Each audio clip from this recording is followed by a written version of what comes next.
గారు దాన్ని ఆశీర్వదించండి.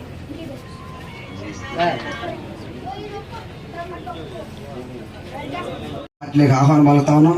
వారిని అందరినీ పేరు పెట్టే ప్రతి ఒక్కరిని కూడా పార్టీ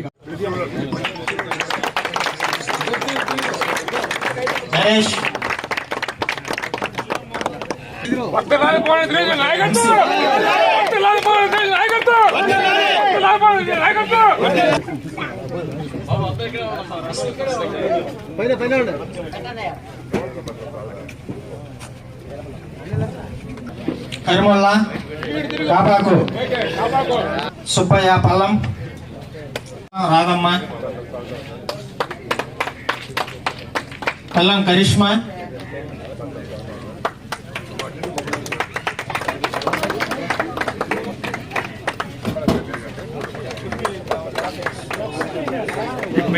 అశోక్ మంచి ఫోటోస్ కూడా తీసుకోవచ్చు.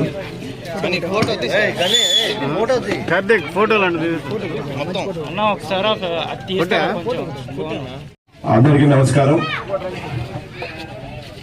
ఈ రోజున బుచ్చిరెడ్డిపాలెం మండలం రేపాల గ్రామ పంచాయతీ తూర్పు హర్జన్ వార్డులో దాదాపు 40 కుటుంబాలు ఈ రోజున వైఎస్ఆర్సీపీ పార్టీని వీడి తెలుగుదేశం పార్టీలోకి రావడం జరిగింది. వాళ్ళందరినీ కూడా హృదయపూర్వకంగా తెలుగుదేశం పార్టీ కుటుంబంలోకి ఆహ్వానం పలుకుతూ ఈ రోజున వీళ్ళందరి జాయినింగ్ కి ముఖ్య పాత్ర వహించిన ప్రసాద్ గారికి, అలానే పల్లం సతీష్ గారికి, ఆయన కూడా ఇవాళ పార్టీలో చేరడం జరిగింది. ఆయనతో పాటు ఇక్కడ చేరిన అక్క చెల్లెళ్ళకి, అన్న తమ్ముళ్ళకి అందరూ కూడా హృదయపూర్వకంగా మీ అందరూ కూడా పార్టీలోకి స్వాగతం పలుకుతున్నాం.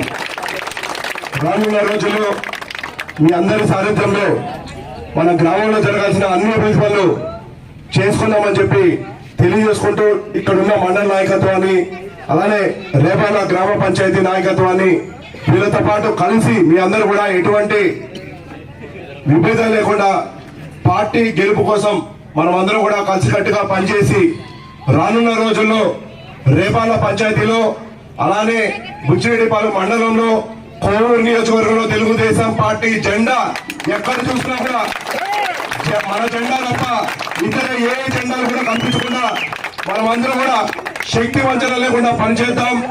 రానున్నది తెలుగుదేశం పార్టీ. గతంలో పోలారెడ్డి శ్రీనివాస్ రెడ్డి గారు రేపాల గ్రామ పంచాయతీలో, అలానే ఇక్కడ తూర్పు హరిజన వాళ్ళు, అలానే చుట్టుపక్కల ఉన్న హరిజన వాళ్ళు ఇక్కడ ఎనలేని అభివృద్ధి కార్యక్రమాలు ఆయన చేయడం జరిగింది. ఇవాళ మనము రేపాల పంచాయతీలో, గ్రామ పంచాయతీలో చూసిన ప్రతి ఒక్క అభివృద్ధి పని, రోడ్లు కానివ్వండి, లైట్లు కానివ్వండి, కుళాయి కనెక్షన్ కానివ్వండి, ఇల్లులు కానివ్వండి, మీరు అడిగిన ప్రతి ఒక్క కార్యక్రమాన్ని గతంలో మా నాన్నగారు ఎమ్మెల్యే కూడా సమయంలో మీకు చేయడం జరిగింది. ఇంకా కూడా చాలా సమస్యలు, నేను వచ్చే దానిలో చాలా సమస్యలు చూడడం జరిగింది. రానున్న రోజుల్లో మీరు ఏ సమస్య పరిష్కారం కోసం నా దగ్గరకు వచ్చినా ఆ సమస్య పరిష్కరించి మీ గ్రామాభివృద్ధిలో నా పాత్ర కూడా మీతో పాటు కలిసి ఉంటుందని చెప్పి ఈ సందర్భంగా మీ అందరూ కూడా తెలియజేస్తున్నాను. ఇవాళ ఆంధ్ర రాష్ట్రంలో పరిస్థితులన్నీ కూడా మనం చూస్తున్నాము.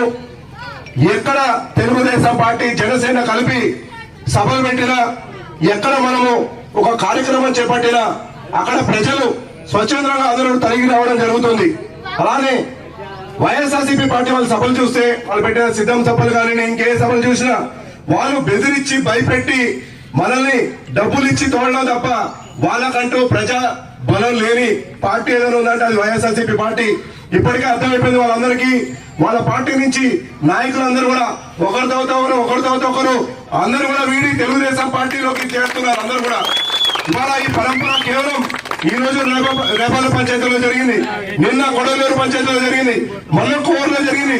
రోజు ఏదో ఒక ప్రాంతంలో కోవూరు నియోజకవర్గంలో మన పార్టీలోకి, తెలుగుదేశం పార్టీలోకి వైఎస్ఆర్సీపీ పార్టీని వీడి, అలానే ఇతర పార్టీని వీడి మన పార్టీలోకి అందరూ కూడా నారా చంద్రబాబు గారి నాయకత్వాన్ని బలపరచడానికి, అలానే కోవూరు నియోజకవర్గంలో నాకు వెన్నంటి నిలబడడానికి వచ్చిన మీ అందరూ కూడా హృదయపూర్వకంగా మీ అందరూ కూడా కృతజ్ఞతలు తెలియజేసుకున్నాను. రానున్న రోజుల్లో ఖచ్చితంగా ఆంధ్ర రాష్ట్రంలో జరగాల్సిన అభివృద్ధి పని చేసుకున్నాం. రాష్ట్రానికి రాజధాని ఏర్పాటు చేసుకున్నాం. ఇవాళ భారతదేశంలో రాజధాని లేని రాష్ట్రం ఉందంటే అది కేవలం ఆంధ్ర రాష్ట్రం మాత్రమే. జగన్మోహన్ రెడ్డి గారు అమరావతి రాజధాని నిర్మాణం చేయకుండా మూడు మూర్ఖలాటలాగా ఇవాళ ఆంధ్ర రాష్ట్రానికి చేశారు. ఒక్కటంటే ఒక్క ఇటుక రాయిని ఈ మూడు రాజధానులు ఏర్పాటు చేయలేదు. చూస్తుండగానే ఆయన 5 ఏళ్ల పాలన ముగించబోతున్నాం. ఇంకొక 15 రోజులు మాత్రమే వాళ్ళ పాలన ఉంటుంది. ఆ తర్వాత కోటర్స్ ఉండి తర్వాత తెలుగుదేశం పార్టీ పగ్గాలు చేపట్టబోతున్నాం. ఇవాళ మనం చూస్తున్నాం ఏ గ్రామంలో